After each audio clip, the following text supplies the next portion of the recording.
Good afternoon, everyone. Welcome to today's market stream. My name is Stock Darts, and we're going to do what we do every Wednesday. We're going to go ahead and take a look at the four major market indices. We're going to look at the S&P 500, the Nasdaq Composite, the Dow Jones, and the Russell 2000.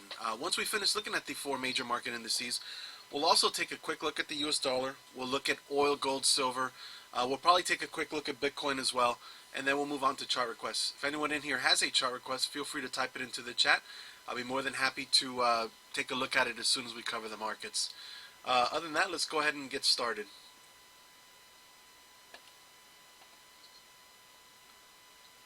Actually, one other note.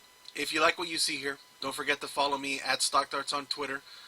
Don't forget to look for these videos on YouTube under the name StockDarts, or visit me at patreon.com/StockDarts, where I post weekly blog content, including trade ideas and watch list stuff, and also reposting these Wednesday market reviews. So let's start off with a look at the S&P 500 through the ETF SPY. All right. So as we can see, today's not a positive day so far. We actually have some selling, and we are back down to our 20-day moving average. Actually dipped below that, and are trying to kind of recover at the moment. There was, on Monday, there was a pretty decent sign of some potential selling coming into the market. You take a look at this candle here. We're going to zoom in a little bit. You take a look at this long hammer candle that printed on Monday. It ended up being sort of okay. And, as traders, we're usually conditioned to assume that hammer candles are positive, but hammer candles at the top of a range are usually not positive because they show that there was some selling. And if we go, if we take a look at maybe a 15-minute chart, so we get a look at the last 3 days.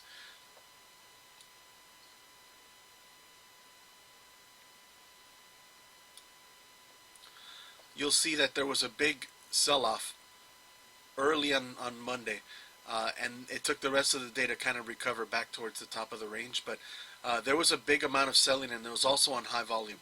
So it looks like we're starting to encounter some supply and some signs of distribution up here at the top of the range. And while we were able to overcome that yesterday, you can see with today's price action, especially with the gap lower, that it looks like maybe the market is starting to taper off a bit and maybe getting ready to flatten out. I hesitate to get too nervous about this. It's really, at the moment, just a little bit of back and forth. We're still really in the same range, in the same channel that we've been trading in for a while now. So at the moment, this isn't anything overly concerning. However, I think that with the way we had this move over the last 2 or 3 days, there's a pretty decent chance we're finally going to break this channel, particularly if we end up closing below the 20-day moving average today. And if that's the case, there's a decent chance we're going to break through this channel and come back down and test the 50 and possibly down to the 365, which are two pretty important areas that we discussed last week. Keep in mind, we have FOMC today in the afternoon, and we also have Apple and Facebook reporting earnings. And then we have Amazon and Google reporting earnings next week, right? So there are some potential catalysts at the moment that could be beginning to impact the market, and it'll be interesting to see, particularly with FOMC today, how that affects the market, and whether we end up rallying off of that and finding support at this channel, or whether we lose the 20-day moving average and close towards the lows of the days.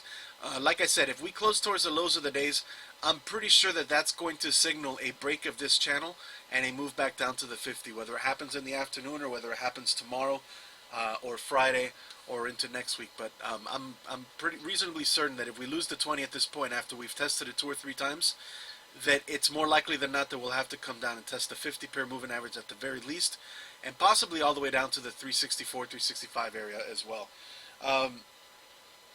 So that's kind of where we are at the moment. Not quite as bullish as maybe what we were looking at last week, and definitely not as bullish as what we've seen the last couple of weeks.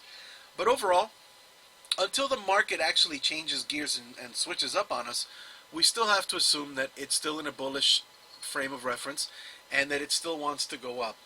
And the key here is, even if we do lose the 20, even if we come down and test the 50-day moving average, even if we come all the way down and test the 365 and lose the 50, we're still in a pretty bullish market.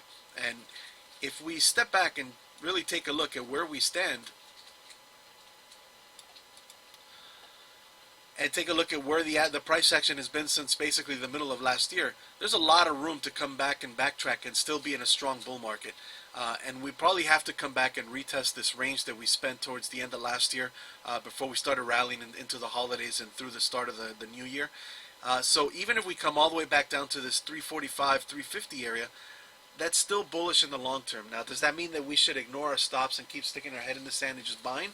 No, we still want to be disciplined, because that kind of a move could definitely put an impact in our portfolios and still really not dent the overall market. So we want to make sure that we remain disciplined and that we take our trades in the right manner, rather than just say, well, it's a bull market, we should just keep buying. Well, we still want to make sure that we're in the right type of bull market, especially as swing traders.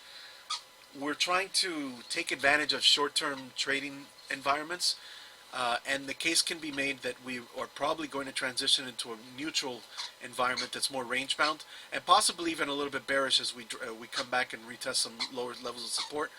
But at the moment, I'm still under the assumption that we are going to be buying dips as the stock market corrects. I'm not looking at trying to short the market here or trying to call a top, or trying to say that we're due for a quick, strong correction or anything of that nature. I think at the moment what we're looking at is a market that probably needs to drop a bit and needs to just kind of backtrack a little and shift back into neutral. As like I said, since the holidays, it's been slowly climbing up, and it's about time where we maybe need to start going sideways and consolidate a little bit more, and spend a little bit more time finding new buyers to go ahead and exchange shares with those that have been selling a little bit above us. All right, so as far as the S&P 500 is concerned, as far as SPY is concerned, like I said, we have pretty easy levels to look at, right? We have today's low, and this area right around 375 is pretty critical. If we lose that, then we're going to head lower down to the 50 and down to 363, 364, and below that 345. Now, keep in mind, it could be a positive reaction with FOMC. It could be a positive reaction with Apple earnings and Facebook earnings. And if that's the case, well, we're probably going to close above the 20-day moving average. We're probably going to bounce off of this trend line and off of the moving average, and we're going to make our way right back and close that gap from last night and today, and then probably try to push on to new highs. So, as usual, instead of trying to guess what the market's going to do, let's wait till 2:15, see what see how the market tips its hat and what it wants to do, and we go ahead and react to that. Also, keep in mind with FOMC, there is usually a reaction right off of the bat at 2 o'clock or 2:15, and then there's going to be a reaction to that, and then there's usually even a reaction to the reaction, and then eventually towards the afternoon it starts to stabilize, and we start to get a better picture of where the market really wants to go, and by tomorrow morning we should have a good idea of what the market expects to do from here to the next week or two. We're still in the middle of earnings season. As I've mentioned before, I'm pretty interested in some earnings trades in the next couple of weeks. Most of the big names report either this week or next week. Like I said, we've got Facebook and Apple. This week we've got Amazon, we've got Google coming up. Amazon and the other FANG stocks, Amazon and Google reporting next week, and then we still have Tesla reporting soon as well. So there's a lot of big names reporting. That's just obviously scratching the surface. If you look, there's going to be at least 1,000 names reporting between this week and next week. So there's a lot of stuff to keep our eye out on. However, if you're swing trading, there's a lot of potential volatility in play right now with these stocks reporting earnings. So this is a point where you want to be cautious and you want to make sure you're managing risk if you are trying to directionally swing trade, because of the way the market is starting to appear, and because of the fact that we're in the middle of earnings season, and there are a lot of names that when they report their earnings can see volatility of anywhere between 2, 3, 5%, which is not a lot, but all the way up to 10, 15, 20% at the least. And if you're in a stock like that can move 20%, you could end up taking a big hit and not even realizing it because you didn't pay attention to the earnings date. So make sure you are paying attention to that as we move forward these next couple of weeks, and don't get dinged on a stock that moved against you because you didn't happen to pay attention to it. Alright, so let's take a look at the NASDAQ. We'll look at the Qs and see how this is going. And as we can see, sort of the same as the S&P 500. We've got a bit of a drop. We're still holding up above the 20. So in this particular case, we are seeing some some bullish behavior compared to the other two. So it's a little bit of a divergence, and we're seeing a little bit of strength compared to its other peers. Now, on the day, it's actually down 1.2%, so it's down more than the Dow or IWM. But when we look at it, and we try to look at it compared to the others, particularly compared to the S&P 500, you can see where we are relative to the bottom of that channel. We're still well above it. We're still above the 20-day. We're still pretty far away from the 50. So overall, this is something we discussed last week. It looks like capital is rotating back into tech and maybe away from some of the other areas of the market. Now, this is a short-term trend, and it could change pretty quickly. But at the moment, the Qs are holding up, relatively speaking, a little bit better than the S&P 500 at the least, and we'll compare them to the Dow and IWM in a minute. However, it's the same scenario. If we get a poor reaction with FOMC, we're probably going to head right back to the 20, and there's a good chance that we eventually breach this ascending trend line and come back and test the 50-day. When a stock or an equity or a market is in a strong trend, usually the 20-day moving average is the first line of defense. However, the 50-day is usually a better gauge of the longer-term trend, and we haven't really tested it. So, like I said, even though with today's selling pressure, we've got two hammer candles, which again I said are not really that positive at highs, and actually three if we come back all the way to the 20th of January candle. But we're still in a bull market. And so even though there is some selling pressure here, and there are signs of a possible correction needing to happen here, just because it drops doesn't mean that it's going to top. Likely it's going to find support, and it's probably going to bounce from there. So we should still be in buy the dip mode. We should still be looking at taking advantage of trades to the long side rather than trying to get cute and trying to short this. Because as you can see, since we broke out in early November, there have been signs of selling pressure, right? And what happens? We immediately bounce and start to make our way back up. And so each of these big red candles, and even the follow through the next day, has been met with a lot of buyers that have come in and supported price and have continued pushing it higher. So rather than try to be the guy, try to be the hero that gets this short and gets a quick, 2-3% move down, try to be the one that goes ahead and lets that happen, and then takes advantage of the overarching theme or the overarching trend in the market, which is up right now. So I'm right now concerned more with trying to figure out where the support is in the event that we do correct further, and go ahead and take advantage of that. And until we do correct, I'll continue to take our plays to the long side like we did this week, which we'll cover a little bit later after we cover the markets, as far as what I was doing with Patreon and which trades I was looking at this week. Now, key levels, like I said, we've got the 20-day with this ascending channel, which are going to coincide right around 317. Below that, we've got the 50-day, which will probably coincide somewhere around this level here, which is one of the areas we stair-stepped up to as we're moving up on the Qs. The major level of support, if we do get a much stronger correction than maybe what it looks like right now, would be down here right around 300 to 297, which are the highs that we printed towards the middle of last year. And that should be an area that flips to support after it was resistance for a good, 3-4 months, 5 months. And so at this point, we haven't really come back and tested that one too well, and that could be the area that ends up being a good launching pad if we do have a stronger correction. However, for the moment, that's not my concern. As far as, I'm not expecting to move down to that level. I'm expecting a test of these moving averages between the 20 and the 50, and that's probably the most we would see, unless, like I said, there's some really ugly news that comes out of the FOMC statement. I wouldn't expect earnings to be the catalyst. It would have to be FOMC. And I don't really think that's going to happen this time around, but you never know.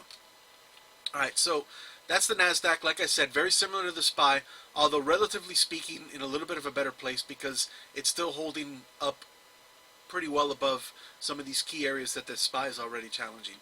Now, if we look at the Dow Jones through the ETF DIA, we'll see, relatively speaking, a bit weaker price action compared to the S&P 500 and much weaker compared to the NASDAQ. So we're already below the 20-day moving average.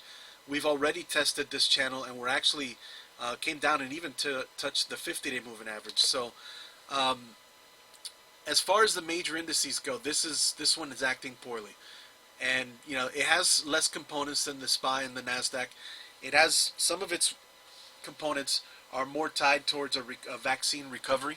And the fact that it's kind of struggling means that maybe the market's starting to get a little bit skittish about a full recovery from the pandemic at this time. and maybe the money coming back into the tech area, it might be that the market's starting to anticipate lockdowns lasting a little bit longer. Whether or not that's what we're seeing on the news, the market looks like maybe that's what it's thinking is going to happen. And if that's the case, then we'll continue to see the Dow start to perform more poorly. We'll probably see IWM perform more poorly as well, and we'll see the Nasdaq hold up and kind of start to bounce a bit. So keep that relationship in mind, because that's kind of critical as far as trying to gauge what the market's doing right now. Now, as far as everything I just said about the SPY and the Nasdaq, it's gonna also hold for the Dow Jones. If we lose these key levels here with FOMC, we're likely going to head down. Now again, we already tested the 50, so we're probably going to come down and test the 50 again. And there's a possibility, because it's the weakest of the three indices, that if the other two come down to test their 50, this one will drop below it and then come right back up and try to re-challenge it as it tries to bounce. Now, the key levels, not counting the moving averages, one is right here, 303 to 300, which is basically what we tested today. The next key level would be down here around 299 to 300, and then below that would be the major area down here in the 280s, 288, 287, which again would be the major level of support that we want to hold to keep our bull market intact and to not kind of reverse too far back and end up back in the range that we spent most of last year. Like I said, we've got a lot of room to backtrack and still be in a bullish breakout from where we were last year. So it's not that concerning at the moment, but we're starting to see signs of some selling pressure. And the question will be, is this going to be just a correction that we see over the course of a few days, a week or two, or is it going to be something where we get stuck in neutral for a month or two? And if that's the case, then we're likely going to come back down and test some of these lower levels. But for now, it just looks like maybe we're challenging this channel. And if we lose that channel, it just means we need to trade sideways a bit. So not too concerned yet. But I am, again, seeing signs of sellers starting to impact the market, which is, of course, leading to some lower price action. Now, the last index we want to look at is IWM. And as you can see, IWM, relatively speaking, is still holding up pretty well. When you compare its chart to what we saw in the SPY, the Nasdaq, and the Dow Jones, we still have a very strong index that's moving up pretty quickly. It's actually holding up the best today. It did test its 20-day, but it's kind of moving above it. And we don't really have that same channel that we had on the others. You could tell with IWM, it's a little bit more steep. It's a little bit more of a runaway market. And we're still kind of above it, right? So there is room to the downside here to go ahead and test the 20-day, to test this trend line that's marginally supporting price. Again, we only have two candles here. Most of the price action is kind of a little bit above that. It's been so strong that we don't have quite the clearly formed channel that we saw in the SPY and the Qs, but we do see the price action. The overarching theme is the same. We've got the moving averages climbing very steadily, again, parallel, which again just kind of shows you the momentum that's kind of following along with IWM and with the small caps. And again, this is all very positive, and it takes a while for this to slow down. Think of it, like I said, I always kind of go back to this. Think of these like train tracks, and the train's on these tracks right now, and it's not going to just stop on a dime and turn around. It's going to take some time to change this momentum. So even if we do start to trade sideways, it's just going to give the moving averages time to catch up to price, and then from there we'll see whether price is ready to continue climbing and pulling these moving averages back up with it. So I think if you look at IWM, it shows that there's still an aggressive stance in the market. People are still willing to accept risk because, again, IWM has the riskiest assets, or the most volatile assets. And if it's performing well, and if it's especially relatively speaking to the other indices, then it shows that traders are willing to accept risk. So for now, if we look at the four indices as an aggregate, we have seen signs of selling pressure over the last few days, but I don't think it's enough right now to get too concerned with what the market's doing. We're going to get a much better idea of what the market wants to do next when we see what comes out of FOMC, with the FOMC statement today. And then, like I said, we've got Apple and we've got Facebook. Apple's report in particular should give us a better gauge as to how the Christmas season went, and how our economy is starting to do, and whether people are willing to spend more money. And so that should give us a better gauge on maybe what's happening with retail and with just the economy in general. which again could impact the markets. But from what I'm seeing here, we're seeing selling pressure, but I'm not seeing enough damage done to these charts where I want to get too bearish or too overly concerned with it. At the moment, to me, it looks like if we do correct a little bit further, it's just going to mean that we need to trade sideways a bit longer and build out a longer base before we try to make our next move. Now, if we do lose the 50 on any of these indices, maybe not counting the Dow, then we could worry a little bit more about the market, and we can start worrying about how we want to start reducing our risk or our exposure. But at the moment, that's not really a concern for me. And my concern at the moment is short term and just trying to figure out how I can benefit from what the market is going to do next. So that's the four major markets. A little bit weaker than what we saw last week. And, you know, there have been signs since the turn of the new year. The indices as a whole have done fine, but there have been stocks under the surface that are not quite mirroring that and looking a little bit worse. So I haven't been quite as gung-ho about being aggressive to the long side as maybe what the markets would show.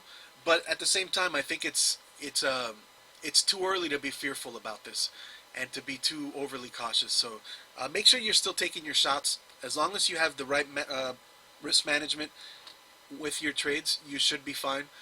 I don't think that we're at a point right now where the market needs to be, or we need to worry too much.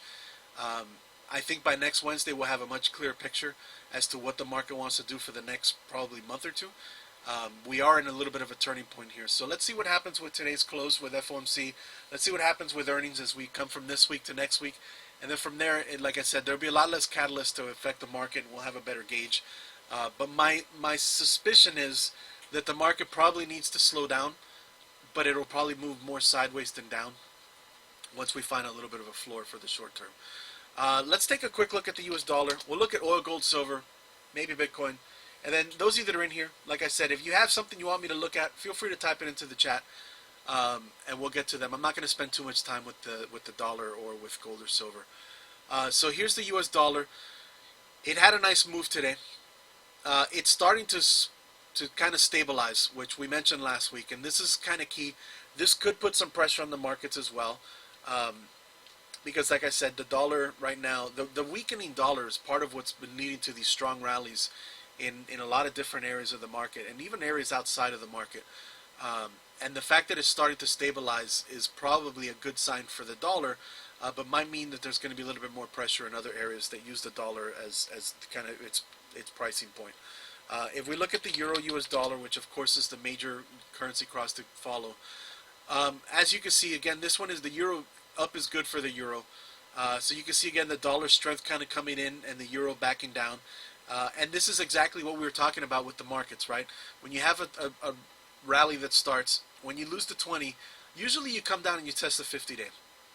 And then from there you chop back and forth between the two.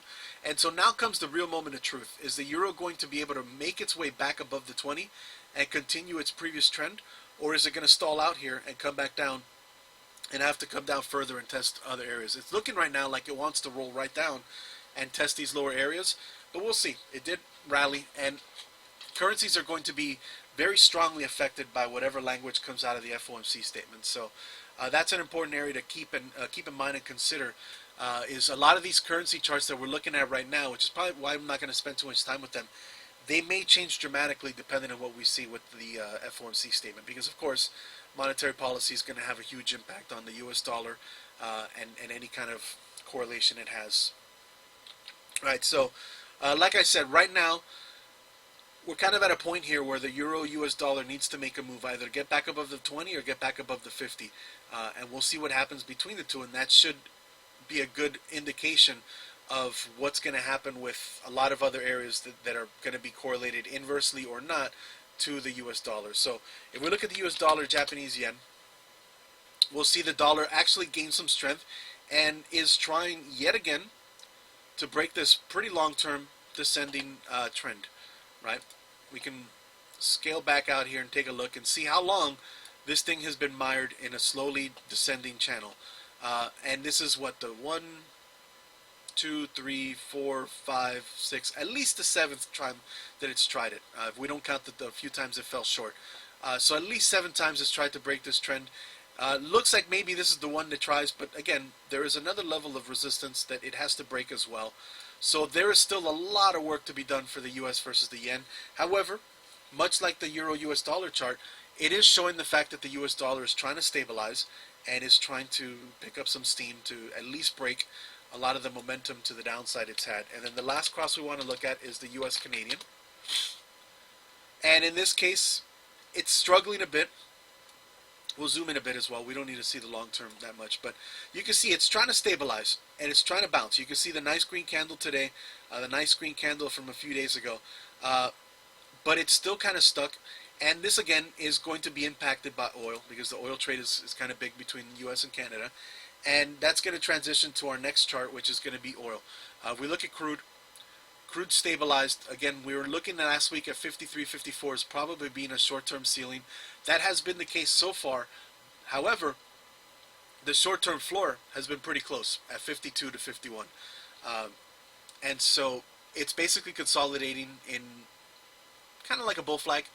And again, look at the 20, spreading out from the 50, indicating a trend that's emerging. There's a pretty decent chance that the oil futures try to make a move here and try to make a run for 54, 55. If that's the case, energy names are going to continue climbing. A lot of IWM stuff is going to continue climbing because a lot of energy is in the small cap space. And so that's going to lead to continued strength with IWM. If it rolls over and it loses the 20, then it's going to be the inverse. You're going to see some energy names start to taper down, and we'll see oil come back down and test the 50-day, much like we just saw with the Euro US dollar chart. And then finally, last commodities are gold and silver. I still have zero interest in trading gold or silver right now. Gold is right back down to support, testing its 200-day. However, with the US dollar starting to show some strength, there's a good chance that that gold and silver will drop. However, if the US dollar turns around and heads back south, then this could be an okay trade for those of you that believe in gold and silver. So keep an eye on what the US dollar does today with the FOMC statement. If whatever they say, if they say maybe they're even thinking about lowering rates again, or they're not going to plan on changing rates for the rest of the year, or something along those lines, and the market implies it as the dollar continuing to be weak, then we'll see gold and silver go up as the dollar drops. And if that's the case, again, they are at decent support here. However, I don't have any interest in trading either one of them as an inverse dollar play because Bitcoin exists, and I'd much rather make that trade. There's a lot more potential upside for that than there is on these. I have not been impressed with the way gold and silver have performed when you consider how weak the dollar has been over the course of the last year, and these guys have just been stuck in neutral. So there's a case to be made for those that are bullish on this to go long here at these levels. But me personally,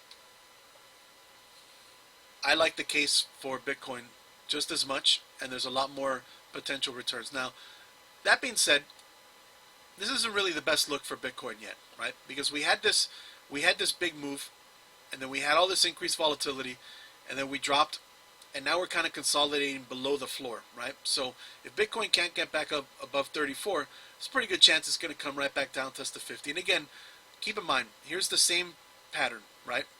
20-day supports price. Eventually, the 20-day loses support. What happens? You come back down, you test the 50. Eventually, more often than not, this comes back up and tests the 20. So in my mind, there's a decent chance that Bitcoin is going to make its way back up and test 34 to 35 at least one more time.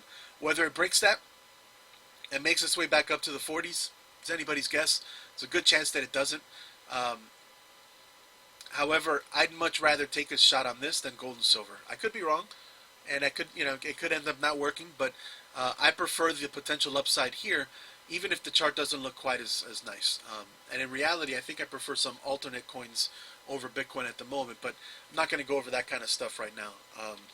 The only other coin I can really go over in this space that makes sense is Ethereum, and this probably makes more sense than Bitcoin. If you're sophisticated enough to understand the differences between these cryptocurrencies and want to go ahead and take your trades in this sort of space rather than continue to look at gold and silver.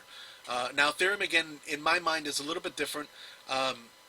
I don't consider this to be a straight play like Bitcoin that could be basically based off of an inverse play on the dollar.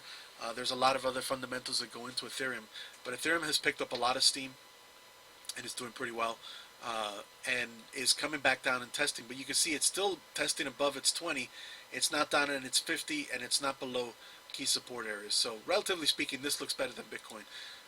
And while the gold and silver charts look okay, I still prefer these cryptocurrency space right now compared to what I'm seeing out of gold and silver. Because again, I don't like the behavior that I'm seeing out of these guys in the intermediate term. So even if it gets a pop, it's got to fight through all these moving averages, and it's got to come up and go through all this resistance that's above it as well. All right, so that's oil, gold, silver, commodities, everything that I wanted to look at. Those of you that are in here, if you have a chart you want me to look at, type it into the chat now.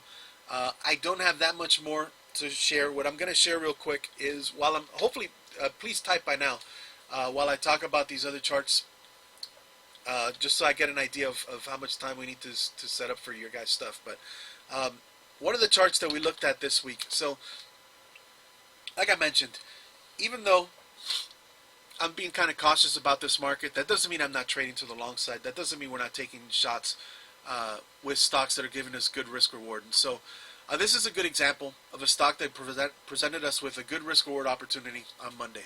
I wrote about this on my Patreon page. For those of you that maybe are unaware, you come over here, down in this area, patreon.com/stockdarts. I have a blog on there, and I post weekly blog content. Usually on Mondays, I'll put like a watch list, and I'll put some trade ideas as far as what I'm expecting for the week and what kind of charts I'm looking at and what I think the market's going to do. And then on Wednesdays, I usually repost this stream once it's done recording and put on there as well. And then we'll have every now and then on a Tuesday or Thursday, if there's an earnings trade or some other stock, I'll put it on there. Some of it is under subscription, but the subscription is only like $8 a month. It's just to make sure that people are serious about following and making sure that it's not going to just be people looking for free handouts. But even that, a lot of that stuff becomes free after a few days or a week. So it's maybe not relevant as far as an entry, but for anyone that's looking to educate themselves, they still have access to all of that stuff, so they understand how I read charts and what my thought process is. So please check that out if you like the charts that we look at here and you like the way I analyze the market. But just to kind of go over, one of the stocks that we looked at on Monday was Workhorse. And again, this is what I'm talking about looking for good risk-reward opportunity and making sure that you're not chasing price action that maybe isn't going to give you a good trade return. So we were looking at Workhorse, which has been trading sideways for a while, but we had this nice trend line showing that it's starting to pick up some steam, and it came down and was basically consolidating all the way down to its 20 and 50 day, and then it broke out. And then so this was Monday's candle as it started to really move away from the Friday price action and confirm that move. Do they always work out this well and this quickly? No. But what I like here, and the reason I want to point it out, is we're looking at an entry here in the $24 range, right?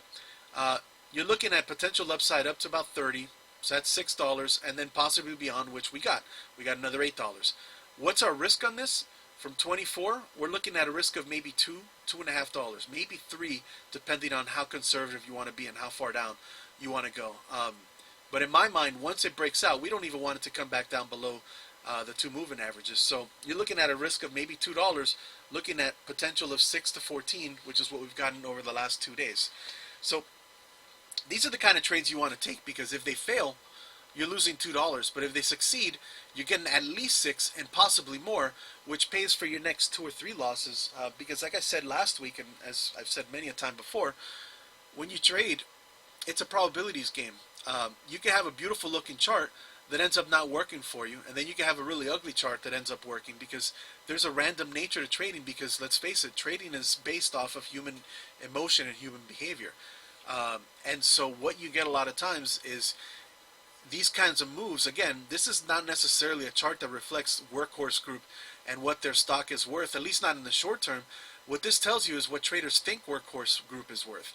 And that's an important distinction to make, and it's something actually I'm going to segue into the next stock that we're going to look at, which is not one I traded, not one that I even thought about trading, but again, just to show the attitude of what the fundamentals of a stock are worth versus what people believe it's worth and how they can manipulate it into a certain area. So obviously GameStop for those of you that maybe don't know, has shot up from $20 all the way to $300, and this is a massive short squeeze that's underway. There's a lot of different things going on here.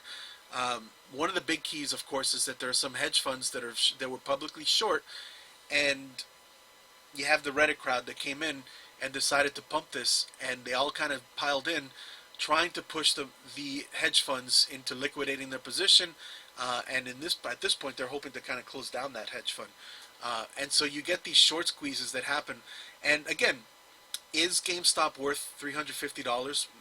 If you're looking at the fundamentals, almost certainly not. However, it's at this price because at the moment the collective belief is that it's worth this or more, because they think it could continue to squeeze higher. And so when you look at a chart, understand you are not just trading the fundamentals of the stock.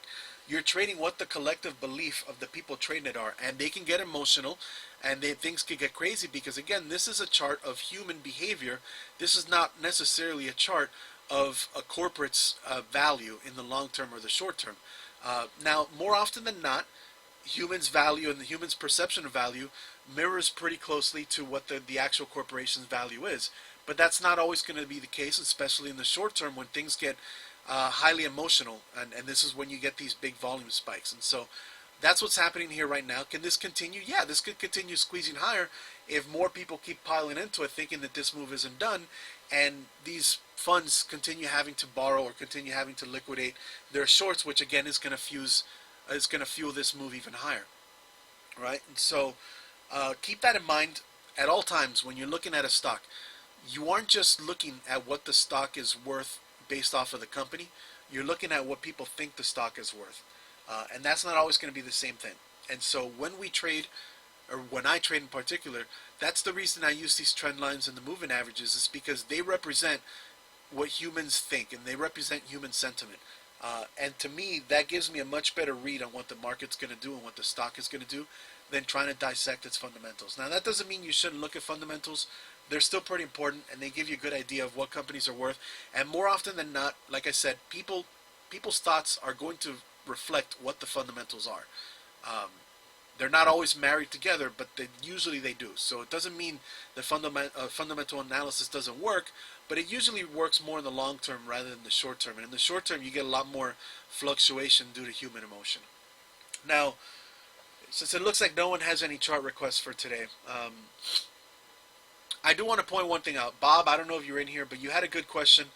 You were thinking, it's like, well, this is nice, but is there another one coming? Is this going to be something that people try to do again? And my thought is, more likely than not, yes. And there's a good chance they're already trying to do it now, although it's kind of up in the air as to whether they're just regular short squeezes or not. So you might ask yourself, wow, that's pretty cool. How do I take advantage of this? I'm not going to chase GameStop. It'd be crazy to try to buy this at 350, whether I'm buying calls or not. And I'm the kind of person that I don't chase this even when it's at 40. Obviously, I could have chased this and I would have made a huge amount of money, but that's not my style of trading. And it's important that you understand not every style of trade works for every type of person. And I'm not a person that likes to trade these momentum plays. So some of the stuff I'm going to show you now, probably stocks I'm not going to trade at all. But I do want to give you an idea of when you're trying to trade. And hopefully this helps you guys, not just with this particular thing, but with others. If you're looking for a new style of trade, ask yourself, so what happened here? So what happened was GameStop had a huge float short, right? A bunch of shares were being shorted. So what do? Well, we can look. We come over here. We take a look at high short interest stocks. And we can look at stocks that have a high interest short, right? So look in the new, what do we got? GameStop right at the top. What's next? Space, Virgin Galactic. What's next? AMC. So take a look at these. Let's just look at Space and let's look at AMC. And what are we going to see? We're going to see similar behavior. Maybe not quite as extended as GameStop, but these are just starting. So we've got a stock that went from 30 to 50 in the matter of 2 or 3 days. Can this continue higher? Yes. Could this just be a 2 or 3 day aberration and it drops? Yes. So it's not the kind of stuff I like to chase, but keep in mind that could continue to happen. Take a look at AMC, and AMC almost tripled in price today, or did actually quadrupled in price, going from 4 to 16 or 5 to 20, however you want to look at it, in one day, right? And if you go to that Reddit group and you look, they'll say, well, this is just the hedge funds trying to deflect money into other names because they want people to not be quite as focused on GameStop. Could be true, could be not true, could be tinfoil hat theories, but that doesn't matter to us. If you're trading, all you care about is this is going up. Should I take advantage of it? If I do, how do I manage my risk, and how do I go ahead and try to take advantage of these types of trades? So when you see something like GameStop, don't stop and tell yourself, wow, that's crazy. It's a shame I missed this. And then just be like, all right, so let's just go back and take a look at what SPY's doing. And just ignore it and just sweep it all under the rug. Ask yourself, why did it do that? What was the reason for it? And can I take advantage of that in another scenario? And so you go and you start doing your research. You start asking yourself, are there other stocks that could behave like this? Go to the NASDAQ. Are there any other NASDAQ stocks that has 180, 80, 60% short? And see what happens. Looks like it's kind of slowing down here. But, do your research. So look, Bed Bath & Beyond, 66% float short. That's another kind of big retail name that people might try to get behind. Let's add that extra B. And what do we got? Same sort of behavior. Got another short squeeze. So this is something that's happening across the board. And so when you see this sort of thing, pay attention. Don't just ignore it and be like, well, I missed it. I didn't get any of it. There are other stocks that are starting to do the same thing. We're starting to see this pattern of behavior because there are going to be other people that are thinking the same thing. And so you want to go ahead and try to follow along and try to figure out what's going on and make sure that you don't miss the boat on all of them. Okay? All right, so that covers it for today. I really got nothing else to talk about. So if no one else has a chart they want me to look at, or if you don't have any questions regarding any of this stuff we just looked at, we could kind of wrap it up for today. And again, like I said, be wary of the fact that we have FOMC coming at 2:15. That usually has a decent impact on the market, even if it's only in the short term. And beyond that, we have Apple, and we have Facebook reporting today. So here's Apple. You can see again, they report today in the afternoon, holding up close to highs. And we've got Facebook also reporting. And they're kind of holding up close to some resistance as well. But watch to see how they behave and how they perform through earnings. Okay? Other than that, hope you guys have a good rest of this week, and we will meet again next Wednesday.